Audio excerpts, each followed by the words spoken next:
కేసరపురం అనే చిన్న గ్రామంలో అంజన్ అనే ఒక అల్లరి పిల్లాడు ఉండేవాడు. అతను చాలా చురుకైనవాడు, కాని బద్ధకం ఎక్కువ. చిన్న చిన్న చిలిపి పనులు చేయడంలో అంజన్కు మహా సరదా. అతని స్నేహితులు నవ్వేదాకా అతడు ఆగడు. ఒకరోజు అంజన్ మరియు అతని స్నేహితులు గ్రామానికి పైన ఉన్న పురాతన పర్వతం దగ్గర దాగి ఉన్న ఒక గుహవైపు వెళ్లారు. పెద్దలు ఎప్పుడూ ఆ గుహలోకి వెళ్లవద్దని చెప్పేవారు, అది చాలా ప్రమాదకరమని. ధైర్యం చేసి అంజన్ ఒక్కడే గుహ లోపలికి నడిచాడు. అకస్మాత్తుగా లోపల ఒక చిన్న ఆలయం కనిపించింది. ఆ గుడి మధ్యలో గాలిలో తేలియాడుతున్నట్టు మెరుస్తున్న ఓ పెద్ద వజ్రం, రాయి కనిపించింది. అంజన్ దానిని తాకడానికి చేచాచాడు. ఆ వజ్రం నుండి అద్భుతమైన శక్తి అంజన్లోకి ప్రవహించింది. వెంటనే గుహంతా ప్రకాశించింది. తర్వాత ఏం జరిగిందో అంజన్కి గుర్తులేదు. తెల్లవారుజామున గుహ వెలుపల పడి ఉన్నాడు. అతనిలో ఏదో మార్పు వచ్చింది.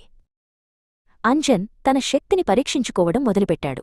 అతను కేవలం ఒక చిన్న ప్రయత్నంతో 10 అడుగుల ఎత్తుకు సులభంగా దూకగలిగాడు.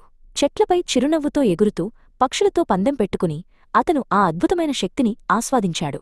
ఇదంతా ఎలా వచ్చిందో అతనికి అర్థం కాలేదు.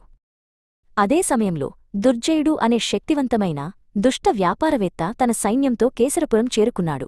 ఆ ప్రాంతంలో ఉన్న ప్రాచీన శక్తి గురించి అతనికి తెలుసు. ఆ అద్భుతమైన వజ్రం నాకే సొంతం కావాలి అని దుర్జయుడు తన అనుచరులతో అరిచాడు. దుర్జయుడి మనుషు గందరగోళం సృష్టించారు. వారు ఆ వజ్రం కోసం గుహ చుట్టూ తవ్వడం ప్రారంభించారు. ఈ అల్లరి చూసి గ్రామంలోని తెలివైన పెద్దాయన అమ్మమ్మ ఆందోళన చెందింది. ఈ శక్తులు హనుమంతుని ఆశీర్వాదం వల్ల కలిగేవి. ఇది కేవలం పరాక్రమం కాదు, బాధ్యత కూడా అని ఆమె గొణుక్కు